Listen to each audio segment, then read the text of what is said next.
है श्री प्रधानमंत्री नरेंद्र मोदी जी का ये जो कार्यकाल का 1 साल दूसरे टर्म का 1 साल का कार्यकाल पूरा होने जा रहा है, उस उपलक्ष्य में आज हमें 1 साल की उपलब्धियों को लेकर यहाँ पर प्रेस कॉन्फ्रेंस रखी है। मैं समझता हूँ कि ये जो 1 साल रहा है, ये बड़ा ऐतिहासिक वर्ष रहा है, जिसमें एक बड़े बड़े ऐतिहासिक निर्णय लिए गए हैं। जो हमारे वर्षों का सपना था भारतीय जनता पार्टी का, हम हर बार हमारे मैनिफेस्टो में भी कुछ चीज़ें होती थी, उन सबको हमने लागू किया है। क्योंकि हमारे प्रधानमंत्री जी ने एक बात कही थी, सबका साथ, सबका विकास और सबका विश्वास।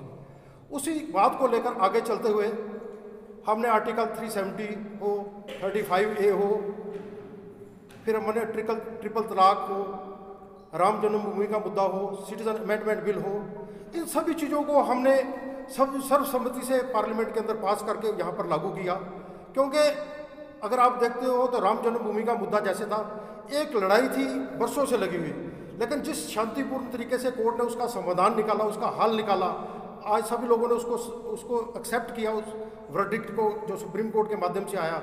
लेकिन दूसरी सरकारें हमेशा इस मुद्दे को उलझा कर रखती थी, उसको हमने लागू किया। सभी मुद्दे लागू करके आज हमने एक भी कंट्रोवर्शियल मुद्दा जो है इस मुल्क के अंदर जो भाई से भाई को लड़ाने का काम करता है, उसको हमने नहीं रखा है।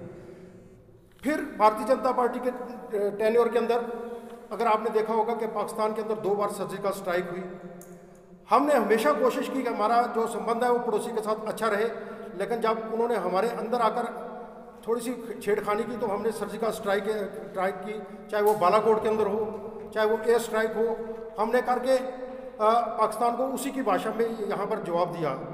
और मैं समझता हूँ कि इस समय जो प्रधानमंत्री नरेंद्र मोदी जी ने जो एक आह्वान किया है आत्मनिर्भर भारत का, जब ये कोविड-19 शुरू हुआ तो पहले उन्होंने 1,73,000 करोड़ रुपये दिया, जिसमें आपने देखा होगा सभी गरीब लोगों के खाते में पैसे आया, चाहे वो लेबर हो, चाहे वो कोई भी, सभी लोगों के खाते में पैसे आया। अब उन्होंने 20,00,000 करोड़ रुपये का जो पैकेज दिया है, तो जो उन्होंने एक आह्वान किया है, उस आह्वान को लेकर हम सारे भारतीय जनता पार्टी के लोग आगे चलेंगे। वोकल टू लोकल, जितना लोकल हमारा प्रोडक्ट बना हुआ है उसको हमने खरीदना है, उसी को लेकर हमने आगे चलना है, ताकि लोगों को आत्मनिर्भर करना है, ताकि यहाँ की जो बनी हुई चीज़ें हैं उसको हम जब खरीदेंगे तो भारत अपने आप अपने पाँव के ऊपर खड़ा होगा। लेकिन जो ये कोविड-19 आया, इसके अंदर भारत ने पूरी दुनिया का एक नेतृत्व किया है। अगर पूरी दुनिया को कहीं दवाई की जरूरत पड़ी तो भारत ने पूरी दुनिया को दवाई सप्लाई की।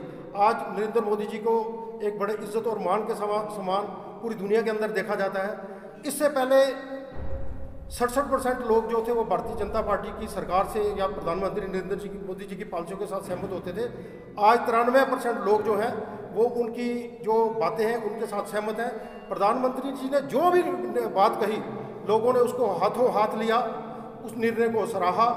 चाहे वो जनता कर्फ्यू हो, चाहे वो लॉकडाउन का फैसला हो, चाहे वो ताली और थाली बजाने का काम हो, चाहे वो दिया जलाने का काम हो, जो भी काम उन्होंने बताया, मेरे ख्याल सभी हिंदुस्तान के 130 करोड़, 129 की बात नहीं करूंगा, 130 करोड़ लोगों ने इस निर्णय को सिर मत्थे पर लेकर आगे बढ़ाया।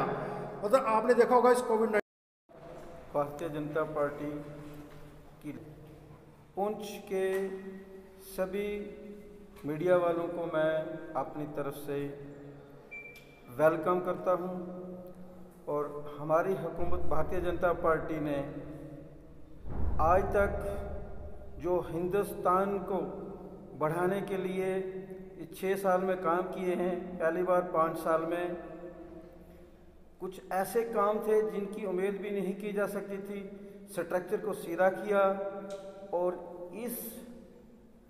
इस पीरियड के दौरान 1 साल हुआ है। जैसे कोई बीज बोता है तो वो 5 महीने के बाद या कुछ अरसे के बाद वो फसल काटने का टाइम आता है। इसी तरह पिछली बार उन्होंने स्ट्रक्चर सीधा किया। जो 70 साल हमारी आज़ादी, जम्मू कश्मीर हिंदुस्तान को आज़ाद हुए 70 साल हो गए थे, मगर जिस आज़ादी के लिए महात्मा गांधी ने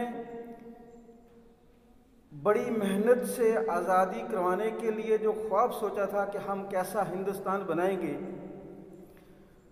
उसको सुधारते सुधारते 70 साल हो गए हैं। वो उनका ख्वाब कुछ हद तक भी पूरा नहीं हुआ था। बाकी कांग्रेस या और पार्टियों ने यहाँ हुकूमत की, बीच में बीजेपी को भी कुछ अरसा मिला। जैसे महात्मा गांधी का ये ख्वाब था कि हमारी हिंदुस्तान की रूरल आबादी में सब गरीब लोग रहते हैं। जब 70, 75, 80% आबादी परेशान रहेगी तो 5-10% लोग तो अमीर हर जगह होते हैं।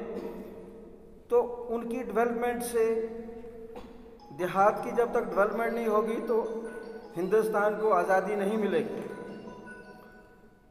तो वो ख्वाब पूरा करने के लिए बीच में अटल बिहारी वाजपेयी साहब की हुकूमत आई, तो उन्होंने प्रधानमंत्री ग्राम सड़क योजना की, यानी कि देहात को देखने के लिए या पहुंचने के लिए वहाँ कम्युनिकेशन का पता होना चाहिए। जैसे हाड़ी बुढ़ा, हाड़ी मड़ोड़, जब हम पहले कांग्रेस के दौरान में जाते थे, इलेक्शन होता था तो इलेक्शन की टीम को 3 दिन पहले ही जाना पड़ता था। वो 3 दिन को लग जाते थे वहाँ पहुँचने के लिए, अपना सामान सेट करने के लिए। आज ऐसा सिस्टम है कि अगर अभी मुझे हाड़ी बुढ़ा जाना पड़े तो 1 घंटे के बाद मैं हाड़ी बुढ़ा पहुँच जाऊँगा या फजलाबाद पहुँच जाऊँगा। तो अटल बिहारी वाजपेयी साहब ने सबसे पहला काम जो सारे हिंदुस्तान की बेहतरी के लिए किया, वो सड़कें पहुँचाई। प्रधानमंत्री ग्राम सड़क योजना के तहत सड़कें बनाई। हर गाँव में सड़क पहुँची। हर गाँव के बहुत सारे हिंदुस्तान के ऐसे भी गाँव हैं जहाँ लोगों ने गाड़ी नहीं देखी थी, तो वहाँ सड़कें पहुँचा दी।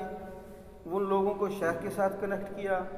अब जो मेन मुद्दे थे, जैसे गुप्ता साहब ने आपको मेन मुद्दे बताए जो बीजेपी के टारगेट में रहते थे, वो अचीव किए। और उसके बाद अब जम्मू कश्मीर में जो पुराने दफ़ा 370 तोड़ के 35A को तोड़ के हमारे लोगों का सोच ये है कि हमें डिग्रेड किया गया है, मगर ऐसा नहीं है। जब कोई बीमारी दूर होती है तो ऑपरेशन करना पड़ता है। उसमें क्या क्या परेशानी है वो दूर करने के लिए उन्होंने बोला है। जैसे कि हमारी पीछे कोई 1 महीना पहले भी कॉन्फ्रेंस हुई थी राम माधव साहब से, तो हमने ये कहा था कि हमारे जम्मू कश्मीर के लोगों को ये उम्मीद है कि दफ़ा 370 तोड़ के आप इसको वाकया ही जन्नत बेनज़ीर बनाएंगे, मगर ये अभी काम करना बकाया है। अभी तो लफ्ज़ ही हैं, काम करना बकाया है। और हमें पूरी उम्मीद है कि वो जम्मू कश्मीर को हिंदुस्तान का बेहतरीन से बेहतरीन टुकड़ा बनाएंगे और यहाँ का हर आदमी, गरीब आदमी अच्छी ज़िंदगी, आज़ादी, सही आज़ादी हासिल करेगा। हमें दफ़ा 370 टूटे या ना टूटे, लोगों को जो बेहतर ज़िंदगी गुजारने का मौका मिलेगा उसकी हम उम्मीद करते हैं। क्योंकि 1 साल तो कुछ अरसा इस टेंशन में रहा, उसके बाद ये कोरोना वायरस शुरू हो गई पूरी दुनिया में। चाइना से शुरू हुई और हिंदुस्तान में मार्च के महीने में पहुंची, तो यहाँ लॉकडाउन लग गया। लॉकडाउन से गाँव के जो गरीब लोग हैं वो शहर में या कहीं दूसरी जगह काम कारोबार दिन में मजदूरी करके अपना वक्त गुजारते थे। जब लॉकडाउन हो गया, उनको चलना मना हो गया, घर से बाहर निकलना मना हो गया, और हुकूमत ने बेहतरीन उस मुश्किल वक्त में भारतीय जनता पार्टी ने अच्छा काम किया कि हर आदमी तक खाना या राशन पहुंचाने के लिए, चाहे गवर्नमेंट के ज़रिए BPL में फ्री राशन दिया या गैस कनेक्शन फ्री दिए, उनका रेट कम किया, हर आदमी को फैसिलिटी देने के लिए, ताकि कोई भी आदमी भूखा न सोए। ये नहीं कि लॉकडाउन लगा दिया और लोगों को बंद कर दिया, वो अपने घरों में भूखे मरे, ऐसा नहीं। पार्टी पे भी हमने पार्टी के जितने भी कार्य